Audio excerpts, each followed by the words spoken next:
mais rappelez-vous qu'un RPS peut se transformer en harcèlement. C'est, En fait, le harcèlement, c'est une notion de RPS majorée ou répétitive dans le temps. Alors, nous, on va regarder cependant, au-delà de la notion de ce que c'est purement un RPS et un harcèlement, ce qui doit être fait par l'employeur et donc a fortiori par le CSE que vous représentez aujourd'hui. Alors d'abord, vous le voyez, il faut mettre en place un principe d'explication de ces notions pour mettre un mot dans les situations qui sont acceptables ou non acceptables en entreprise. C'est-à-dire qu'en fait, pour faire simple, les salariés doivent prendre conscience des problématiques existentielles qui peuvent les frapper au travail et notamment comment dire, savoir ce qui est normal ou pas normal au travail dans le sens où, il faut le reconnaître, hein, il y a des salariés qui parfois abusent en faisant état de souffrances au travail qui sont absolument discutables dans le sens où, je sais pas, je vais vous donner un exemple célèbre, un salarié qui se retrouverait tiens, un manager qui contrôlerait un petit peu trop souvent ses équipes. Il aurait tendance, le manager, à faire une demande successive à ses salariés de faire un état des lieux sous la forme d'un rapport d'activité hebdomadaire. Chaque vendredi après-midi, j'attends un rapport hebdomadaire de votre travail effectué la semaine écoulée. On pourrait considérer que ça soit abusif, on pourrait considérer qu'il y a du sévice psychologique. Là, vous voyez, il est important qu'un salarié sache ce que c'est vraiment du RPS. Et là, par exemple, pour le coup, hein, le fait de faire état à un salarié d'une demande forfaitaire pour déterminer le travail qu'il a accompli lors d'une semaine écoulée, ce n'est pas du RPS.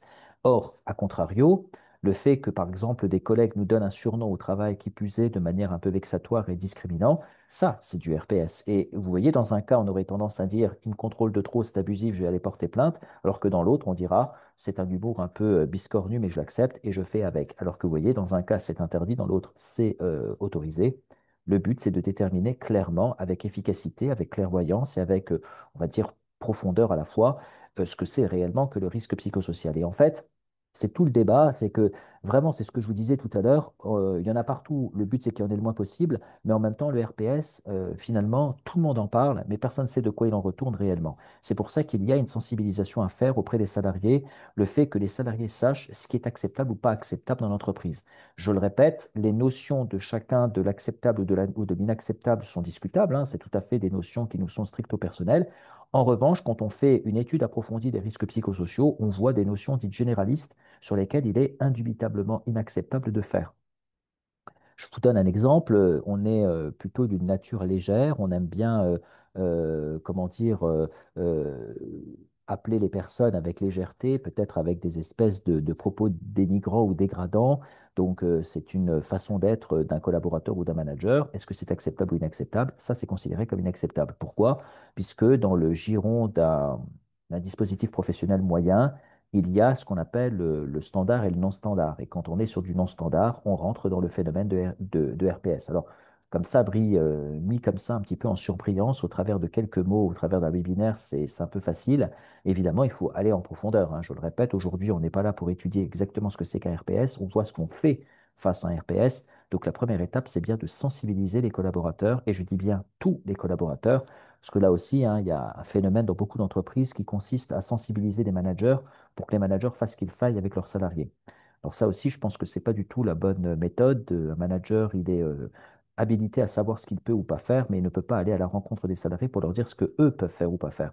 Ils n'ont pas la tendance dans une lettre de travail ou dans une fiche de poste, ils n'ont pas à connaître d'un devoir de sensibilisation à destination de leurs collaborateurs. Vous voyez, ils ne sont pas préventeurs des risques ou ils ne sont pas responsables santé-sécurité. Donc, à mon avis, là aussi, il y a une grosse erreur qui est faite dans les entreprises. Vous, en tant que CSE, vous devez essayer de vous battre un maximum pour que les salariés sachent exactement qu'est-ce qu'ils vivent, ce qu'ils acceptent ou ce qu'ils n'acceptent pas, pour que des bonnes réactions se fassent et se mettent en exergue. En parallèle à cela, vous avez un objectif, hein, qui est tout à la fois de faire prendre conscience aux salariés de ce qui est normal ou anormal au travail, je le répète, puisque dans le but terminal de déterminer ce que c'est qu'un RPS, c'est pas savoir ce que c'est qu'un RPS pour mettre de l'huile sur le feu, c'est plutôt pour que clairement on puisse définir réellement ce qui se passe dans l'entreprise. On peut avoir des personnes qui souffrent et qui pourtant ne souffrent pas de RPS. On peut avoir des gens qui souffrent par la non-acceptation, entre guillemets, du travail pour lequel aujourd'hui ils sont employés parce que voilà, ils n'y adhèrent plus. C'est ce qu'on appelle le conflit éthique. Alors le conflit éthique, certains appellent ça RPS, moi je ne l'appelle pas du tout RPS, dans la mesure où si c'est vous et vous seul qui avez fait le tour du métier, bah, c'est une perte de motivation autonome. On ne peut pas chercher une responsabilité de l'employeur, on ne peut pas chercher une solution qui relèverait de l'employeur.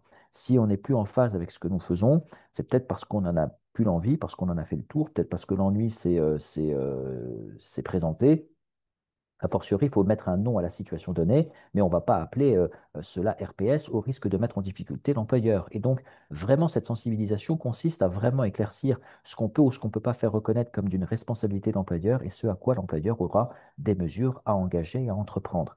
Donc, vraiment, j'insiste, c'est le seul moyen pour que, à un moment donné, l'entreprise soit sécurisée dans le sens où on a des salariés, les salariés travaillent dans des conditions honorables. Quand des salariés ne travaillent pas dans des conditions honorables, ils peuvent à la fois souffrir de risques psychosociaux. Nous, employeurs, on fait ce qu'il faut pour lutter contre, mais après, on peut avoir des salariés qui ne se retrouvent pas dans ce qu'ils font. Mais dans ce cas-là, c'est à la charge pleine et entière du salarié de se prendre en main et de prendre les décisions qui vont de pair avec.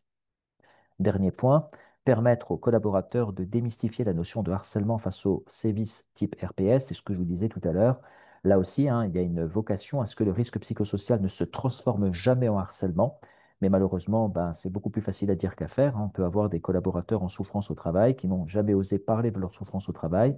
Ce qui n'était au début que du sévice unique ou ponctuel va se transformer progressivement, possiblement, en harcèlement si rien n'est fait pour limiter la casse, si rien n'est fait pour limiter les souffrances au travail. Alors, il faut aussi, bien sûr, dans ce cas-là, et vous le comprenez, ça va nous amener à notre paragraphe numéro 2, mettre en place une procédure de signalement, parce que c'est pas le tout de dire voilà ce qui s'apparente à du RPS, voilà ce qui s'apparente à du harcèlement, voilà ce qui est possible, ce qui n'est pas possible au travail. Mais il est évident qu'il y a derrière une obligation de signalement qui doit être fait avec toute une procédure que nous allons voir dans la partie numéro 2. Je voudrais juste clôturer ce chapitrage numéro 1 sur la sensibilisation des salariés au RPS et aux notions de harcèlement par un sujet qui est extrêmement important, c'est que cette sensibilisation, vous le savez, dans les entreprises, on peut faire une sensibilisation d'une manière relativement sommaire en proposant aux salariés soit des webinaires, soit en proposant des documentations écrites, soit en leur faisant même faire des formations. Mais alors, que ce soit l'un ou l'autre des instrumentums, c'est pas tant le débat, tant que ça marche et tant que ça rentre dans l'esprit des gens, c'est le plus important. Mais en revanche, il y a un sujet extrêmement important et concomitant, c'est le fait que obligatoirement, l'employeur, le directeur, le chef d'établissement doit prendre part à cette sensibilisation. Ce que je veux dire par là, c'est qu'il ne faut pas se dire, voilà, je fais ce qu'il faut parce qu'on me le demande, mais moi, employeur, je suis contre. Non. Si on veut être efficace, il faut que l'employeur soit totalement gangréné dans le sujet. Il faut que l'employeur se dise, ouais, moi, dans mon entreprise, mes salariés, je veux qu'ils travaillent dans de bonnes conditions, je veux leur donner les moyens de faire cela, et pour cela, je vais leur faire comprendre que chez moi, il y aura honorablement toujours un suivi de ma part, et un sujet qui m'importe, c'est le confort et le bien-être de chacun, même dans la santé mentale. En général, l'employeur, il fait ce qu'il faut pour que la santé physique soit respectée, la santé mentale. Je dis pas qu'il n'y prend pas intérêt, mais bon, c'est toujours plus opaque, c'est toujours plus discutable, et puis c'est tellement tributaire des personnes que souvent il a tendance à ne pas vouloir s'y atteler. Alors, je le répète, on ne parle pas de différenciation en fonction des personnes, on parle surtout d'un standard acceptable ou non acceptable.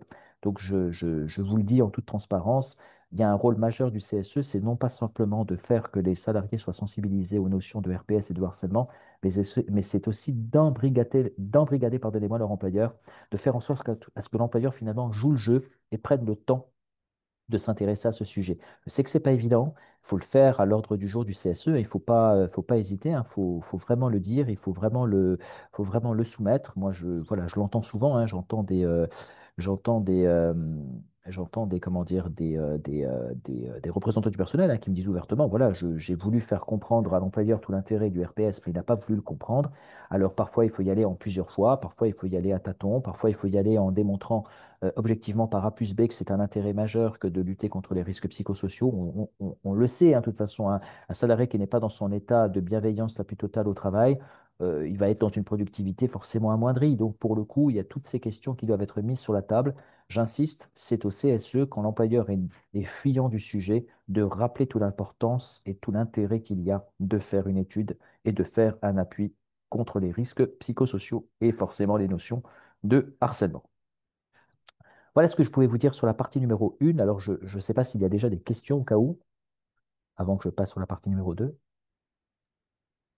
Non, Aziz, Non, c'est tu bon? peux, tu peux dérouler, j'ai pas de questions. Ouais, ouais. Nickel. Alors, en général, effectivement, de toute façon, les questions arrivent plus sur la partie numéro 2. Donc, effectivement, une fois que le CSE, en compagnie de l'employeur, des RH, du responsable santé-sécurité, s'est borné à se mettre en exergue sur la question de la sensibilisation, forcément, derrière, il va devoir y avoir une procédure de signalement et de traitement des situations à risque qui devra s'instituer. Alors, cette démarche, je le dis parce qu'elle est importante, fait l'objet de beaucoup de contestations par rapport aux entreprises de France où on dit la procédure de signalement n'est pas forcément soumise à l'implication des représentants du personnel. Alors là, il y a un débat. Je ne peux pas dire que forcément, obligatoirement, les membres du CSE sont soumis à l'obligation de prendre part à ces procédures de signalement. Maintenant, comment s'assurer que la procédure est la plus neutre et la plus objective de toutes si on n'a pas des personnes notamment dédiés à la santé, qui se veulent être les garants de cette neutralité, ce qu'est typiquement les membres du CSE, voire de la C2SCT quand il y en a une. Donc, a fortiori, je le dis, les textes ne nous obligent pas dans le cadre d'une procédure de signalement, d'engager les membres du CSE dans la démarche. Mais alors forcément, s'ils ne sont pas partie prenante du sujet, bah, j'ai bien l'impression que finalement, on a vidé de sa substance l'objet même de la procédure. Vous voyez, une procédure de signalement qui se veut être neutre, qui se veut être clairvoyante, qui se veut être à la fois aussi percutante et performante, si vous n'avez pas les garants de la santé-sécurité du côté salarié, ça me semble quand même très bizarre de considérer que la procédure est juste et honorable. Donc j'insiste, sujet numéro un, est-ce que oui ou non les membres du CSE doivent y prendre part? Je vous dirais que oui. Est-ce que juridiquement ils sont soumis à cette obligation? Je vous dirais que non. Est-ce que la logique morale et structurelle l'y oblige toutefois? Évidemment que oui. D'accord? Donc, la procédure de signalement doit permettre aux victimes de libéraliser leur parole. C'est-à-dire que dans la procédure de signalement, tout à l'heure, en partie 1, je vous exposais que les RPS devaient être un sujet notamment souligné par importance majeure comment dire, de l'employeur. Donc, l'employeur doit souligner l'importance qu'il a à traiter du RPS et de faire en sorte à ce que les salariés puissent s'imprégner de la notion de RPS. Il doit tout autant, l'employeur, souligner auprès des salariés qu'ils doivent sentir une libéralisation de la parole, les prendre. Ce que je veux dire par là, c'est qu'il y a des salariés qui ont tendance à se taire, hein. Ils vivent quelque chose d'anormal au travail, ils n'osent pas le dire, ils n'osent pas en parler, ils n'osent pas, comment dire, le souligner. Bon, c'est un vrai sujet puisque, si vous voulez, alors, il y a plusieurs raisons qui l'expliquent, hein. Vous avez des salariés qui ont peur de parler, qui ont peur de représailles. Vous avez des salariés qui disent c'est pas eux le fautif, c'est moi qui est trop sensible. Enfin, vous avez toujours, entre guillemets, alors c'est pas toujours le cas, heureusement, hein, mais vous avez toujours des personnes qui se sentent un petit peu mal à l'aise avec le signalement et vous êtes membre du CSE, pour la plupart, j'imagine, aujourd'hui présent à ce webinaire. Vous savez comment que c'est difficile d'obtenir parfois la confidence d'un salarié et d'interagir pour lui. Donc, vous imaginez bien qu'une procédure de signalement, le premier débat, c'est que les salariés ne se sentent pas toujours à l'aise pour aller libéraliser leur parole. Le seul moyen pour que ça fonctionne, cela, c'est que, encore une fois, l'employeur prenne part à cette procédure de signalement. Ce que je veux dire, c'est que le jour où une communication est faite sur une procédure de signalement instituée dans l'entreprise, si l'employeur en personne n'influe pas sur l'importance qu'il prête à cette libéralisation de la parole, ça vide de sa substance, on va dire, 65% du procédé. Il y a énormément de salariés qui disent, je sais qu'une procédure existe, mais c'est du pipeau. En revanche, dès lors que la procédure existe et qu'elle a été influée par l'employeur, là, en revanche, ils prennent acte, ils prennent le sujet à cœur et là, ils se disent, OK, je serai entendu sans crainte et sans peur. Donc, première étape, procédure de signalement pour libéraliser sa parole. Il faut effectivement que cette procédure se fasse, mais qu'en plus, elle soit soutenue par l'employeur. De plus, c'est une procédure qui est là pour permettre de lutter contre toute dérive qui resterait impunie. Pourquoi? Parce que, on l'a dit tout à l'heure, le salarié peut être victime de sévices sans s'en rendre compte. Peut-être l'intolérable, il a appris à faire avec et il n'a jamais voulu rappeler les faits, mais il se peut aussi que l'on ait affaire à un sévisseur qui pourra reproduire ce qu'il fait. Ce que je veux dire par là, c'est que vous avez des salariés qui sont des alerteurs, hein. Je rappelle la procédure d'alerte, hein. Quand on est lanceur d'alerte, aujourd'hui en France, on est protégé. Lanceur d'alerte d'un phénomène grave ou pas grave d'ailleurs, dans les deux cas, l'examination est portée à l'attention de l'employeur et l'employeur mesure s'il y a gravité ou pas dans ce qu'il nous rapporte. J'insiste, c'est très important. À partir du moment où un signalement est fait, même si nous, en tant que personne, on a réussi à supporter ce qui nous est arrivé, on ne sait jamais, peut-être que ça se reproduira auprès de quelqu'un d'autre, cette autre personne sera beaucoup plus fragile peut-être, et on n'aura peut-être pas la sagacité de supporter l'inacceptable que vous avez su, entre guillemets, réduire entre guillemets dans sa proportion. Aziz, je me permets de Oui, te couper. Nous bien avons une sûr. question dans le chat. Ouais. Bonjour, comment dans le cas d'une victime connue mais qui ne souhaite pas parler, Hum. amener cette personne à libérer sa parole, entre parenthèses, notamment en cas de pression hiérarchique? Alors, quand on a une personne que vous utilisez, enfin, vous utilisez le terme connu, la personne est connue comme étant victime. Alors, le problème, c'est que, je vais me permettre, hein, vous n'avez pas donné plus de détails, mais je vais vous donner les deux cas de figure qui sont les plus courants. Vous avez une personne connue pour être victime de sévices parce que nous-mêmes, nous voyons la scène se produire sous nos yeux. Ou alors, on a une personne qui effectivement est connue de connaître de ces sévices parce qu'il nous en a déjà parlé, mais elle ne veut surtout pas que nous intervenions à sa place. Bon. Alors, le premier cas de figure est le meilleur des deux si vous me passez l'expression, parce que quand vous êtes ce qu'on en appelle victime par ricochet, c'est-à-dire observateur d'une scène anormale où il y a du sévice qui se propage sous vos yeux et la personne, eh bien, malheureusement, souffre et ne lance pas d'alerte, eh bien, je vous rappelle que vous avez un devoir autonome d'interaction, c'est-à-dire que quand on sait qu'un collaborateur est en souffrance, que nous sommes témoins oculaires ou auditifs, que nous voyons se perpétrer sous nos yeux l'anormal, on doit lancer l'alerte. C'est le principe d'être lanceur d'alerte. Lanceur d'alerte, ce n'est pas forcément victime. Lanceur d'alerte, c'est parfois quelqu'un qui voit des choses anormales se faire, se produire et il devra interagir. Deuxième cas de figure, vous êtes membre du CSE ou membre de la C2SCT, vous avez été saisi d'une demande de sévices perpétrée auprès d'un collaborateur. Ce collaborateur vous dit, écoute, je te raconte quelque chose, mais je ne veux pas que tu bouges. On appelle ça la maturité de la souffrance, c'est-à-dire qu'il y a certains salariés qui préfèrent ne pas parler tout de suite pour qu'il y ait des actions parce qu'ils ont peur de représailles et qui veulent, entre guillemets, simplement vider leur sac. Alors, si vous voulez, là, il y a une faute un peu des deux, hein, parce qu'il y a d'un côté un salarié qui veut vider son sac, mais qui va faire état quand même d'un élément très grave, puisqu'on parle d'éléments qui sont factuellement du sévice, donc c'est quand même pas anecdotique au travail. Et en même temps, il y a un CSE qui ne peut pas rester stoïque, parce qu'à partir du moment où il est informé, il doit interagir. Alors, a fortiori, dans ce cas de figure-là, on rappelle au CSE que dès lors qu'ils sont saisis, ils ne sont pas saisis en tant que sophrologue, ils ne sont pas saisis en tant que psychologue, c'est-à-dire que quand ils sont informés d'une situation, ils ne sont pas là pour écouter seulement, ils sont là pour interagir en cas de besoin. En d'autres termes, si le salarié vient vous voir en vous disant il faut que je te parle, la première chose que vous devez lui dire, c'est attention, ce que tu vas me dire, je veux évidemment l'entendre et je veux l'écouter et je veux faire quelque chose en cas de besoin, mais justement, si j'estime qu'il y a quelque chose à faire, il faudra que je le fasse et tu ne pourras pas m'en empêcher. Et c'est là où effectivement il y a, il y a cette tergiversation qui se pose un peu, cette difficulté on va dire, de compatibilité entre votre fonction à vous et l'honorabilité qui pèse sur le salarié à vouloir vider son sac. Lui, il a besoin de vider son sac, vous, vous avez besoin d'interagir. Il y a une incompatibilité entre les deux vocations des deux protagonistes. Donc, il faut quand même, attention, c'est à ce que vous êtes, rappeler au salarié que oui, vous pouvez le protéger dans ses droits, oui, vous pouvez le protéger même dans sa personne, mais qu'en revanche, si vous entendez quelque chose d'anormal qu'il va vous raconter, vous devrez interagir, ça fait partie de vos actions, ça fait même partie de vos obligations. Donc, je le répète, on connaît une victime connue, mais malheureusement, il ne veut, enfin, on ne peut rien faire parce qu'il y a une pression de la hiérarchie d'une part, et puis bah, apparemment, soit il ne veut pas en parler, soit vous avez vous vu les choses se dérouler, mais il n'est pas venu vous interpeller à ce sujet. Donc, deux cas de figure, ou c'est vous, CSE, de manière autonome, qui allez interagir parce que vous avez vu la scène, ou alors quand le salarié viendra vous voir, qu'il veuille ou qu'il ne le veuille pas, vous allez quand même partir à la guerre parce que vous devez défendre ses intérêts et défendre même l'intérêt de quiconque qui pourrait connaître les mêmes exactions. Alors, petite remarque, vous avez parlé de la pression de l'employeur. Un employeur qui fait pression alors que du sévice existe, je vous rappelle que là, l'employeur est en faute. On appelle même ça une faute inexcusable de l'employeur, parce que s'il y a pression psychologique faite par l'employeur pour qu'on ne fasse pas état de la situation de sévice qui se perpétue, c'est que, si vous voulez, ils sont complices par destination. Donc, malheureusement, là, le rôle du CSE, il est de deux rôles, hein. Le premier, c'est de dénoncer les exactions fautives et que l'employeur se prenne en main. Alors, je rappelle que l'alerte est lancée par le CSE peut s'arrêter à cela.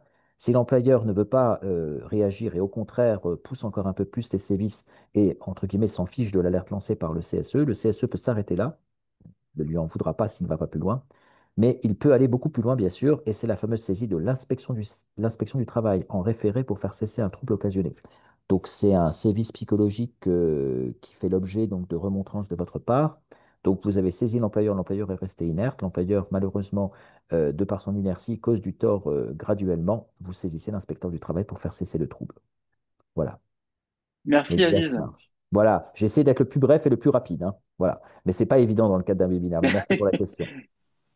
Donc, je disais qu'effectivement, cette procédure de signalement, vous y voyez tout l'intérêt quant à libéraliser le sujet de la parole des personnes et puis bien sûr de lutter contre toute impunité, parce que si tant est soit peu que l'un aurait pu supporter les exactions fautives d'un autre, le signalement permettra de démanteler tout comportement fautif ou non acceptable d'un manager ou d'un autre collègue. Il y a aussi, bien sûr, dans le cadre de cette procédure de signalement et de traitement des situations à risque, un moyen efficace pour démontrer la volonté de l'employeur de faire respecter le confort et le bien-être au travail de ses salariés. Effectivement, je le répète, lutter contre les risques psychosociaux et démontrer ouvertement qu'on veut lutter contre les risques psychosociaux, c'est vraiment une démonstration professionnelle de bonne aloi, c'est-à-dire qu'en fait, en faisant ainsi, l'employeur, ce qu'il fait de manière inexorable, c'est qu'il démontre sa volonté de mettre un terme à toute mauvaise pratique psychologique au travail. Ce que je veux dire là aussi, c'est important, c'est qu'un employeur qui démontre ouvertement à ses salariés par l'intermédiaire d'une sensibilisation et derrière par une procédure d'alerte pour laquelle il donne tout son appui et toute sa vergogne, ça veut dire qu'il a décidé de faire une guerre, de livrer une bataille contre les risques psychosociaux. Aujourd'hui, en 2025, presque, enfin presque, pas tout de suite encore, mais bientôt en 2026, je pense que, on doit franchement, en tant qu'employeur, se positionner sur la souffrance psychologique au travail. Vous savez que c'était un combat de tous les instants du président de la République dans le sens du privé. Dans le sens du professionnel, depuis la loi du 2 août 2021, on veut prendre en compte les RPS. Et puis d'ailleurs, nationalement parlant, hein, le risque psychosocial et le harcèlement, c'est que ce sont les deux sujets les plus polémiques de France et les plus discutables de France. Je veux dire, il n'y a pas une seule entreprise de France qui peut dire je suis exempté de risque psychosocial. Donc, si tant est soit peu que l'employeur a mis en place une procédure de signalement et de traitement des situations, il est évident que c'est tout bénéf pour lui, pour son image, pour sa politique sociale et même pour sa RSE, pour effectivement démontrer sa volonté de bien faire, de faire en sorte que les collaborateurs travaillent dans des ambiances saines et dans un environnement sain. Voilà. Ça va? Des Ouais, questions peut-être? ouais, il y a une Non? question, Ouais. en effet, Aziz. Je pense que c'était À la lié remarque. à la question de tout à l'heure, en fait, Mhm. sur la saisie de l'inspecteur du travail en référé ou des conseils des prud'hommes en référé. Euh, Soit Alors, le l'un, soit conseil des l'autre, prud'hommes. c'est. Non, le conseil des prud'hommes, attention, là, le conseil des prud'hommes, c'est autre chose. Euh, je veux dire, vous êtes membre d'un CSE, donc vous êtes là pour donner des conseils avisés à des salariés en vue de faire respecter, on va dire, une autonomie de travail, mais aussi une respectabilité des contrats de travail. Saisir un conseil de prud'homme pour faire cesser un trouble existant dans l'entreprise, on est déjà sur ce qu'on appelle une procédure judiciarisée. Euh, le Conseil des prud'hommes, vous en faites appel, et je vous le dis parce que les CSE, vous avez un devoir d'interaction qui est fort, d'accord, mais il faut quand même rester respectueux de l'entreprise. Que fait un CSE? Un CSE est là pour sauvegarder les intérêts de l'entreprise et des salariés qui y travaillent. Donc, à la base de base, on ne fait pas appel au Conseil de prud'homme en référé pour faire lutter contre un trouble. Lutter contre un trouble, ça passe par un inspecteur. Si l'inspecteur à la rigueur, ce qui est impossible, hein, je vous le dis avec tout le respect que je dois aux institutions publiques, un inspecteur du travail qui laisse au demeurant une situation sans intervenir, ça n'existe pas. Pas en santé sécurité, c'est impossible. Il peut y avoir une perdition en matière d'inspecteurs, il peut y avoir moins d'inspecteurs en France, mais s'il y a une souffrance au travail et notamment un risque avéré, vous soulignez une alerte à votre inspecteur, il interviendra et il donnera son avis. Après, on peut être en désaccord avec son avis. Ça, c'est un autre sujet. C'est-à-dire que si l'avis, par exemple, du CSE, c'est que, si l'avis, pardonnez-moi, de l'inspecteur, c'est qu'il n'y a pas de sévice psychologique type RPS et qu'on est en désaccord avec la position de son inspecteur, pourquoi pas?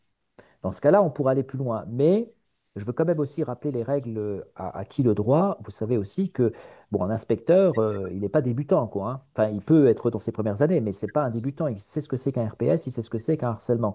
Donc, si il est mandaté pour interagir sur un référé et qu'il vous dit, pour moi, il n'y a pas de harcèlement, il n'y a pas de RPS, bon, je ne vous cache pas que, alors bon, le conseil des prud'hommes peut ne pas le suivre, hein, mais ça reste un inspecteur. Moi, je reste quand même clément avec un CSE en toute franchise. Si votre inspecteur vous dit A, moi, je vous conseille de rester à A, hein. Je ne dis pas qu'ils sont Dieu sur terre, hein, mais voilà, vous n'êtes ni avocat ni juge. Je vous conseille fortement, derrière la position d'un inspecteur, de vous rattacher. Si maintenant votre inspecteur semble suspicieux, ou alors qu'il vous dit, bon, effectivement, il y a de l'anormalité au travail, il va falloir faire une interaction auprès de l'employeur, donc il va faire ce qu'on appelle une procédure en référé sous astreinte auprès de l'employeur, et si l'employeur ne se raisonne toujours pas, peut-être qu'il faudra aller au prud'homme. Mais au démarrage, comme ça, il ne faut pas y aller, hein. Faut quand même le démystifier ce sujet, hein, parce que la procédure judiciaire en CSE, c'est pas quelque chose de courant, hein. Alors, je Un me peu de permets vivre. de te couper encore une fois, Aziz. Donc, Oui. merci pour ta réponse.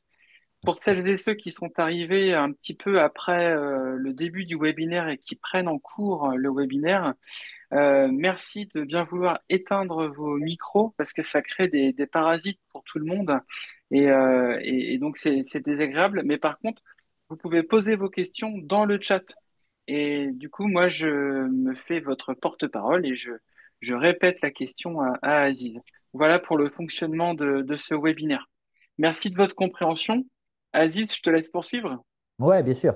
Donc, nous poursuivons effectivement avec, donc, une fois qu'on a vu la sensibilisation, une fois qu'on a vu la notion de procédure de signalement, il y a effectivement la fameuse question, le sujet, on va dire, alors je dirais le sujet un peu majeur, parce que étant formateur aussi en parallèle, bien sûr, j'entends toujours les mêmes choses en ce moment, puisque on parle de baromètre social dans les entreprises, on parle de lutte contre les risques psychosociaux dans les entreprises, et alors j'entends une fois sur deux, oui, mais je ne suis pas obligé de mesurer mes risques psychosociaux. Donc, on a voulu intituler du côté du CSE et pour votre webinaire du jour, un petit chapitrage sur mesurer les risques psychosociaux, est-ce une obligation ou pas aujourd'hui en France. Alors, si vous avez bien suivi mon raisonnement depuis le chapitrage 1 et 2, je vous ai dit qu'un employeur gagnerait à sensibiliser ses collaborateurs à ce que c'est qu'un RPS pour qu'on ne se trompe pas dans les termes et qu'on puisse faire une lutte efficace contre les troubles psychosomatiques au travail. Je vous ai parlé tout à l'heure en chapitrage 2 de ce qu'on appelle la procédure d'alerte et de signalement pour que justement le traitement se fasse vis-à-vis des RPS. Mais alors, évidemment, avec tout cela, il y a quand même une obligation, parce que c'est très important, là, ce sujet, de mesurer les risques psychosociaux. Donc, effectivement, est-ce qu'il faut les mesurer, oui ou non? Évidemment que oui. Et pour une simple et bonne raison. C'est que, déjà, premièrement, dans le Code du travail, il est prévu que le DURP doit mesurer les risques mentaux et physiques. Or, comment on mesure des risques si on n'en parle pas, premièrement, si on ne sensibilise pas, d'autre part, et si on ne mène pas une investigation profonde? C'est ce qu'on appelle le fameux baromètre social. C'est-à-dire que pour alimenter un DURP s'agissant de la santé mentale au travail, il n'y a pas d'autre choix que d'interroger les salariés et de les mettre devant le fait accompli de questions pragmatiques et efficaces.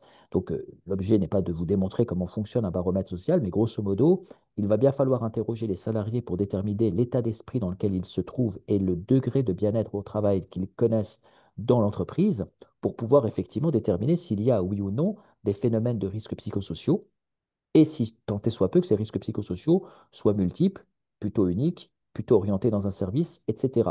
Donc c'est ce qu'on appelle le fameux baromètre social. Et alors, je tiens à vous le préciser, certains pensent qu'en sensibilisant les collaborateurs au RPS et que des signalements se fassent, on réagira au compte-gouttes à chaque signalement pour dire oui ou non on a du RPS dans l'entreprise. Non, c'est faux. C'est pas tout à fait la réalité et ce n'est absolument pas suffisant. On ne peut pas dire je mesurerai mes risques psychosociaux au regard du nombre d'alertes que j'aurai. Pas du tout. Combien de salariés ne voudront pas parler? Combien de salariés pourront avoir entendu toute la sensibilisation qui sera celle qui aura été faite par l'employeur et qui ne voudront quand même pas se positionner dessus? Donc non, le fait de raisonner par j'attends le nombre de manifestations et de signalements pour interagir à ce sujet ne suffit pas et n'est pas d'ailleurs et n'est pas d'aplomb. Donc, il y a pas 36 solutions, je vous le dis. Si on veut être efficace dans l'entreprise et si on veut répondre aux exactions les plus justes, vous devez mesurer les risques psychosociaux par unité de travail et par entreprise. D'ailleurs, dans la loi du 2 août 2021, c'est cette notion hein, de mesurer les RPS selon un baromètre social qui est une conséquence directe de la loi du 2 août 2021. Donc, si vous voulez, dans cette loi, vous aviez effectivement cette notion de RPS qui devait être mesurée par unité de travail. Et en fait, ce que l'employeur doit faire, alors c'est la méthode la plus classique, la plus usuelle et la plus, j'allais dire, pragmatique, c'est carrément faire un questionnaire pratique à l'ensemble des salariés sur les ressentis qui sont les leurs. Alors, on peut prendre un échantillon de collaborateurs, mais toujours avec le risque que cet échantillon ne soit pas représentatif de la réalité de ce que sont les salariés, si vous voyez ce que je veux dire. Hein. Parfois, on fait appel aux bons élèves ou aux privilégiés pour répondre, et donc dans ce cas-là, les réponses seront un peu pipées. Ou alors, on fait quelque chose de plus efficace et de plus sérieux, c'est-à-dire qu'on interroge tout le monde et qu'on fait vraiment une pondération totale par unité de travail et par ressenti réel des salariés. Donc, c'est vraiment une méthode requise pour qu'on soit enclin de répondre aux risques psychosociaux. Je le répète, il n'y a pas d'autre moyen pour mesurer les risques psychosociaux. Le fait de se fier au ressenti des personnes selon des interpellations que il ou elle ferait, c'est absolument inefficace, hein, ou en tous les cas très très loin de la réalité. Donc, il y a une volonté, bien sûr, de prendre en compte la situation de ces salariés une fois que la sensibilisation au RPS a été faite, parce que c'est vrai qu'une fois qu'on a sensibilisé ces salariés, il y a un effet de découverte majeur qui fait qu'en général, automatiquement, les salariés ont besoin d'exprimer ce qu'ils ressentent. Moi, je vous dis, j'ai souvent fait des sensibilisations pour qu'à la fin, des salariés viennent me voir en disant, écoutez, je me rends compte que grâce à vous, ben, je vivais déjà des phénomènes de RPS, mais je ne savais pas que c'était du RPS. Il y a des personnes qui pensent vivre dans des entreprises tout à fait naturellement et normalement, alors que ce n'est pas le cas. Je prends souvent cet exemple. Moi, j'ai eu un salarié comme ça qui m'a dit que depuis qu'il était rentré dans son affectation professionnelle, il avait eu le droit à un surnom. Ce surnom, il s'est presque dit qu'il n'avait pas le choix que de l'avoir et que c'était propre à l'entreprise que de se donner des surnoms. Mais il avait toujours au fond de lui une sorte d'amertume et de frustration professionnelle liée à cela. Et c'est par mon intermédiaire en formation qu'un jour, il a décidé de révéler la situation anormale qu'il vivait. Et de surcroît, il avait bien raison, puisque le surnom en plus était peu agréable. On l'avait surnommé Shrek. Donc je me rappelle très bien de la scène, puisque le manager était venu me voir en personne en me disant, bah, grâce à vous, on a réussi à mettre le doigt sur un RPS. Ah oui, bah, il vaut mieux que ce soit moi qui le détecte en amont plutôt qu'un inspecteur du travail plus tard lors d'une sanction. Il vaut mieux que ce soit, on va dire, précautionneux en amont plutôt que sanctionnable en aval. Donc, c'est vrai que voilà, il faut passer par ces mesures de risques psychosociaux par l'intermédiaire d'un baromètre. Alors, le baromètre social, quand même, pour quelques éléments subsidiaires à ce sujet, bon, ça représente en général pour une société de petite ou de moyenne taille, ou même de grande taille, hein, d'ailleurs, c'est même pas une histoire de taille, c'est une histoire de conception même du produit. Mais un baromètre social, ça représente une cinquantaine de questions et une analyse granulométrique des ressentis de chacun des salariés selon les questions. Alors, pour information, je vous le dis, alors moi je suis technicien, je ne suis pas commercial, mais il est tout à fait plausible pour ADN CSE de prodiguer le suivi d'un baromètre social dans le cadre des missions qui sont les nôtres, hein. Donc si jamais vous en aviez besoin, il ne faut pas hésiter, on est en habilitation à pouvoir vous faire un baromètre social, puisque c'est une expertise technique qui s'apparente bien souvent des formations. Puisque c'est souvent dans le cadre d'une formation qu'on fait le baromètre social à la fin ou dans le sens contraire d'ailleurs dans certains cas. Enfin, une obligation pour un DURP efficace, comme je vous l'ai dit, hein, je ne vois pas comment on peut compléter un DURP pleinement sans avoir fait un baromètre social. Et alors, là aussi, hein, toujours du vécu, j'entends des responsables santé-sécurité qui me disent, bah oui, bah, j'ai mis les moyens qui nous sont les plus répercutés. Ah oui, d'accord, mais il y a peut-être des salariés qui ne savaient pas que ce qu'ils vivaient, c'était du RPS. Ou peut-être qu'il y en avait qui ne pensaient pas que ça pouvait s'apparenter à du RPS qu'ils vivaient. Donc, OK, il y en a certains qui t'ont dit on vit ceci ou on vit cela en matière de RPS. Alors, notamment, ce qu'on entend le plus, c'est dans les DURP, le RPS y est à un public ou à des clients ou à des fournisseurs peu sympathiques. Ah, c'est bizarre. On parle que de l'extérieur, on parle jamais de l'intérieur en général. Mais pourtant, un DURP efficace, c'est un DURP qui a pris compte d'un vrai baromètre social et qui a transcendé les résultats d'un baromètre social dans le cadre de son DURP. D'ailleurs, en toute franchise avec vous, et là encore, c'est pas pour vous vendre quoi que ce soit, mais un baromètre social fait en interne, à mon avis, c'est jamais suffisamment neutre. Parce que le baromètre social, quand il est fait en interne, il a toujours vocation à essayer d'un peu surbriller ou sublimer l'interne. Et c'est normal, hein, je veux dire, quand on s'auto-analyse, c'est quand même rare qu'on s'autocritique. Donc c'est quand même assez pragmatique que de faire appel à une société extérieure. En tous les cas, moi, je vous donne ce conseil. Et d'ailleurs, pour l'inspection du travail, un baromètre social fait en externe, c'est toujours plus efficace. Donc, au final, hein, les RPS, c'est un sujet qui mérite d'être pris en compte par un accompagnement spécifique, hein. Donc, et c'est vrai que voilà, j'ai pu, au travers de ces quelques minutes consacrées à ce webinaire, vous proposer à la fois la compréhension des RPS et de les maîtriser, de pouvoir aussi voir comment mettre en place une procédure de signalement efficace et pragmatique, voir également comment établir un baromètre social et l'interpréter, sensibiliser les collaborateurs pour mieux prévenir en amont. Voilà, c'est plusieurs thématiques hein, que nous sommes habilités à pouvoir vous assurer cette fois-ci sous la forme d'une formation, puisque un webinaire comment dire, par extension, hein, c'est qu'une présentation générique, hein, c'est finalement qu'une démonstration de ce qui peut ou de ce qui ne peut pas se faire, de ce qui est bien ou ce qui n'est pas bien à faire. Mais évidemment, il faudrait pousser le sujet beaucoup plus loin. Donc, ADN CSE et toute son équipe se tient à votre disposition hein, pour les diverses thématiques que je suis en train de vous projeter. Et j'ai fait le tour de la thématique du jour, ce qui va me laisser l'occasion de Ouais, répondre à des questions. Voilà, merci Aziz. Donc, en effet, il avec y a pas plaisir. mal de questions, mais pour prolonger ce que tu viens de dire, et puis les échanges que j'ai pu avoir dans le chat aussi, à partir du moment où vous êtes inscrit et vous êtes présent à ce webinaire, c'est que vous avez reçu le lien de connexion que je vous ai envoyé. Et je me permettrai, dans les jours à venir, de vous envoyer la vidéo, le résumé de ce qui s'est dit aujourd'hui. Donc, de toute façon, vous avez mon contact si vous voulez aller un peu plus loin, si vous avez besoin d'approfondir avec de l'accompagnement ou de la formation. Plusieurs questions, Aziz. Je Oui, commence par ordre d'arrivée. bien sûr. Bonjour. Comment effectuer une alerte, en particulier quand l'alerte concerne les agissements de l'employeur vis-à-vis des délégués du personnel afin de les affaiblir? Alors, il y a eu une petite coupure de réseau au début, j'ai pas bien entendu. Est-ce que tu peux Je reprendre ta vais question? reprendre, Aziz, pas de Ouais. souci. La question, c'est bonjour. Comment effectuer une alerte? en particulier quand l'alerte concerne les agissements de l'employeur vis-à-vis des délégués du personnel en vue de les affaiblir. Quand ça touche directement les représentants du personnel, il n'y a pas 36 solutions. Une alerte de sévice ou de pression perpétrée auprès des représentants, c'est où, dans le cadre vraiment d'une interaction directe, on soulève l'anomalie du comportement de l'employeur, c'est-à-dire qu'on le met devant le fait accompli sur les fondamentaux de son comportement qu'on a relevé comme étant discriminant, voire constitutif d'un délit d'entrave.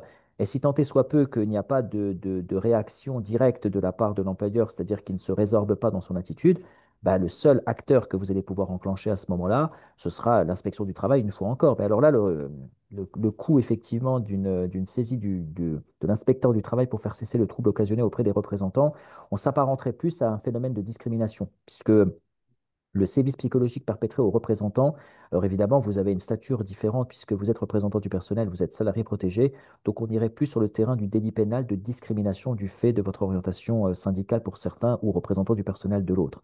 Donc, où il y a une réaction sur moi, je propose effectivement, hein, sous la forme presque d'un courrier avec accusé de réception, de lancer une alerte interne auprès de l'employeur pour lui souligner les sévices que vous vivez et sur lesquels vous n'acceptez plus la pression pour que bah, finalement il fasse une réaction, on va dire en bonne et due forme et moralement acceptable, ou le cas échéant, parce qu'il ne réagira pas, eh bien vous iriez un petit peu plus loin. C'est les deux étapes successives à mettre en place.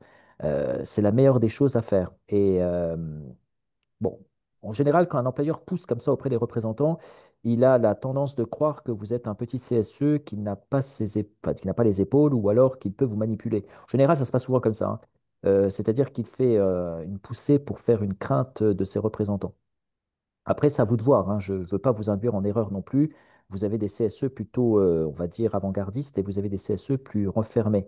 Vous le savez bien que si vous rentrez en contestation avec votre employeur, vous allez rentrer un petit peu en guerre. Alors, quand on est membre du CSE, le but, c'est pas de rentrer en guerre avec l'employeur. Mais malheureusement, force est de constater que certains employeurs sont très fermés, vous n'aurez pas d'autre choix.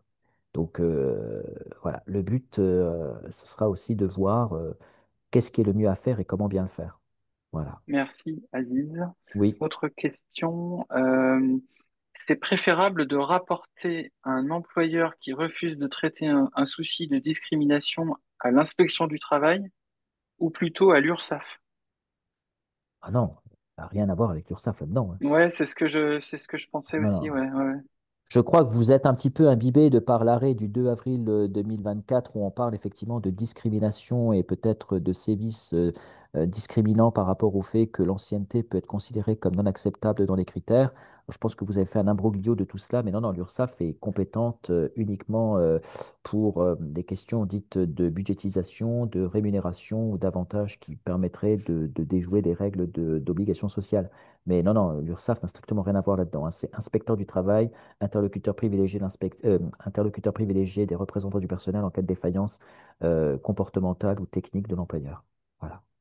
Ok, ouais, merci Aziz. Une question de Megan. Est-ce que vous avez des outils de type questionnaire à nous proposer afin de pouvoir mesurer les RPS dans l'entreprise? Bah, ça revient un petit peu à ce que tu as dit tout à l'heure. Ouais. Alors, Ouais. très honnêtement, la question est méritoire et je vous en remercie. Alors, le fait est que il existe hein, des baromètres comme ça tout fait, mais ça ne rentrera jamais en épilogue réel avec votre situation. Pourquoi? Parce qu'un baromètre social doit être fait sur mesure. C'est comme si vous me disiez, est-ce que vous avez un DURP qui passe partout? Non, il faut le faire. Il faut le faire, il faut le créer, il faut le monter de toutes pièces. Donc, ça se passe malheureusement pas comme tel, hein. Je veux dire, un baromètre social, vous voyez, c'est comme certains qui copie-collent des règlements intérieurs sur le net. En général, ça donne pas grand-chose. Non, non, il faut vraiment le faire de toutes pièces. Donc, malheureusement, je vois bien la méthode, je vois bien la technique, je vois bien l'intérêt, mais malheureusement, je vous mentirais en vous disant, ouais, ça se trouve, ouais, ça peut se donner. Ça se donne pas, ça. Ça se Euh, fait. le questionnaire de QVT adressé à tout le personnel Non. peut-il servir pour mesurer les Non, non, non. RPS? Alors, je vais vous expliquer quelque chose, hein. Alors, juste pour information, je suis un expert en RPS. Alors, quand je dis expert, ça peut paraître un peu présomptueux, mais j'ai fait partie de l'Assemblée nationale au moment même de l'affaire dite France Télécom. C'est-à-dire que la commission parlementaire, les gérants et les spécialistes qui ont travaillé dedans, je les ai côtoyés et j'en ai fait aujourd'hui plusieurs articles et plusieurs terrains de prédilection dans mes activités professionnelles. Alors, je vais vous dire tout de suite, hein, pensez que la QVT permet de lutter contre les risques psychosociaux et que donc en mesurant la QVT, on arrive à lutter contre les risques psychosociaux, vraiment, c'est complètement faux. La qualité de vie au travail, c'est trouver un dispositif permettant de pousser les salariés à se sentir bien au travail. Ça peut lutter contre un risque psychosocial, c'est la perte de motivation. C'est-à-dire que motivé professionnellement parlant, on ne l'est plus, mais la qualité de vie au travail est telle que je me sens bien, donc je n'aime peut-être plus ce que je fais, mais je m'y sens quand même bien. Vous voyez, un petit peu comme quelqu'un qui n'aime plus son épouse ou son époux, mais qui reste parce qu'il est plutôt bien à la maison. Vous voyez, c'est ça, la QVT. On peut avoir une magnifique piscine à l'extérieur. La maison, si elle est pourrie, elle est pourrie. Et la QVT, si c'est la piscine, elle n'aura jamais la vertu de récupérer la maison qui est défaillante. Ou alors, pour être un petit peu plus explosif ou plus percutant, et pour reprendre l'expression d'un psychologue émérite de l'université Lyon-Lumière, lui, il va dire, par exemple, et à juste titre, qu'on peut proposer des diamants tous les samedis à son épouse si on lui met une paire de claques tous les mercredis. Il n'y a rien qui pourra racheter cela. Donc la QVT ne rachète pas les RPS. Donc un bilan QVT ne sert à rien pour mesurer les risques psychosociaux, contrairement à ce qu'on pense. Voilà. Ok, merci Alice. Toujours dans la même veine, hein, cette Hein. histoire de, de questionnaire, la mesure des RPS, notamment par le questionnaire, peut-il être, peut-elle être impulsée par une organisation syndicale? Alors, dans la mesure où l'employeur est plutôt silencieux dans le cadre de la mesure des risques psychosociaux, une organisation syndicale peut pousser à ce que leur réalisation se fasse. Mais en revanche, là où je demande à l'organisation syndicale de rester respectueux et clairvoyante, c'est que l'organisation syndicale ne doit pas orienter son dispositif. Donc, que cela soit impulsé par une organisation syndicale, pourquoi pas, mais il faut que le document de travail soit un document exempt de toute orientation syndicale. Ce qui, malheureusement, dans certains cas, reste relativement palpable. Donc, je n'ai rien contre les organisations syndicales. Au contraire, elles sont méritoires et salutaires pour la plupart, mais quand elles influent ou elles enclenchent des dispositifs de ce type, elles ont parfois une orientation qui est relativement palpable. Donc, il faut être vigilant. Merci Voilà. Alice, très clair. Quel rôle peut jouer la médecine du travail dans le Ah, processus d'alerte? alors, dans la procédure d'alerte, quand on a du sévice psychologique à répétition, la médecine du travail peut être saisie pour que l'employeur soit mis devant ses réalités, c'est-à-dire qu'un médecin du travail ou un préventeur pourrait effectivement, dans ce cas-là, interagir pour dire attention, on détecte de l'anomalie comportementale successive et répétitive, donc il semblerait qu'il y ait du sévice volontaire ou involontaire, mais en tous les cas, il semblerait y en avoir. A fortiori, la médecine du travail, de toute façon, risque d'être saisie par l'inspecteur du travail sur dénonciation de sévices répétitifs, parce qu'un inspecteur, il se fie au droit, mais il se fie aussi à la santé. Et donc, dans ce cas-là, il se met en concomitance avec la médecine du travail. Donc, de toute façon, les médecines, que vous l'appeliez maintenant ou qu'elles viennent après avec l'inspecteur, il est aussi possible qu'elles jouent un rôle par ricochet. Voilà. Ok, merci Aziz. Et puis il y a une dernière question. C'est pour lancer une alerte, bah, tu y as un petit peu répondu tout à l'heure. Pour lancer une alerte, sous quelle forme faut-il le faire? Oralement, mail, courrier recommandé? Alors ça dépend. Si on veut lancer une alerte à son employeur, la première de toutes, la première alerte qu'on peut envoyer à l'employeur, c'est lorsqu'on est face à un danger grave et imminent. Ça, c'est quand on est sur un sévice qui est en train de s'orchestrer, que le salarié n'arrive plus à travailler dans des conditions saines et sereines. Donc là, c'est une alerte de DGI. Donc c'est une alerte classique avec une interpellation et une réunion extraordinaire pour lutter contre le DGI.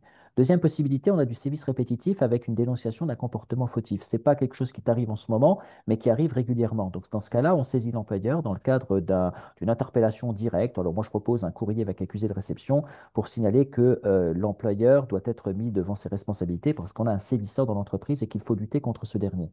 Troisième alternative, c'est la saisie de l'inspecteur du travail. Donc là, effectivement, saisie en référé de l'inspecteur par courriel ou par courrier. En général, il préfère par courriel actuellement. Et donc là, vous le saisissez pour lui expliquer des phénomènes. Je rappelle, attention, en référé à un inspecteur, c'est quand on rapporte l'inertie de l'employeur.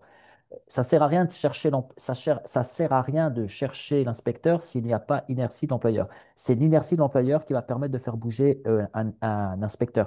Ils sont en sous-effectif, vous ne pouvez pas vous permettre de les appeler alors qu'on n'a pas tout tenté d'abord en interne. D'ailleurs, ils vous le diront, hein. Donc, ce n'est pas la peine de solliciter les une fois qu'il y a inertie de la part de l'employeur. Sur courriel, ça ira très bien.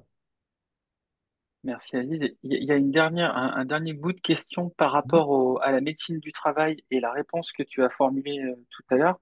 Mhm. La même personne, en fait, nous dit, mais si le médecin du travail n'est pas sensibilisé au RPS, que faire?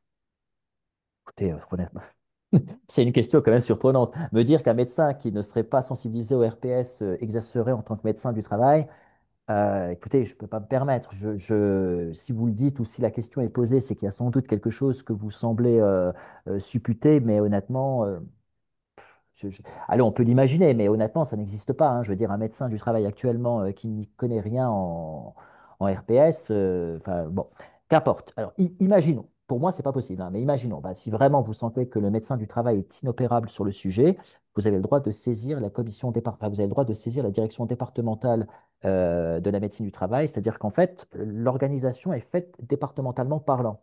Donc, vous allez saisir l'autorité supérieure médicalement parlant, c'est-à-dire la direction départementale de la médecine du travail, pour que ce soit un médecin supérieur qui prenne le relais ou la direction administrative au-dessus. Mais en même temps, je vous le dis, vous court-circuitez l'efficacité d'un médecin, hein. Je veux dire, comment dire, je préfère être prudent parce que j'ai beaucoup de respect pour toutes pour tout. Moi, j'ai beaucoup de respect pour toutes les activités. Donc, je sais qu'on peut avoir des défaillants, mais un médecin du travail qui ne s'y connaît pas en RPS, aujourd'hui en 2025, j'ai du mal à y croire, hein, à mon avis. Mais après, voilà, vous avez sans doute votre raisonnement, mais soyez sûr déjà que soi-disant, ils n'y répondent pas, hein. C'est quand même bizarre. Très, très bizarre. Merci Aziz. Écoute, je n'ai plus de questions dans le chat. Il est Parfait. 13h25. En Génial. timing, on est pas mal hein, quand même. Je suis ravi, surtout que j'ai une opération de formation qui démarre dans 5 minutes de nouveau, donc je suis content. Ok. Bah Voilà. écoutez, merci à toi Aziz Merci à merci toutes et tous. Ouais. voilà et merci à tout le monde également pour votre participation à ce webinaire passionnant une fois de plus. Et puis, voilà, je me permettrai de revenir vers vous par mail pour vous envoyer le support et puis le résumé de ce qui s'est dit aujourd'hui.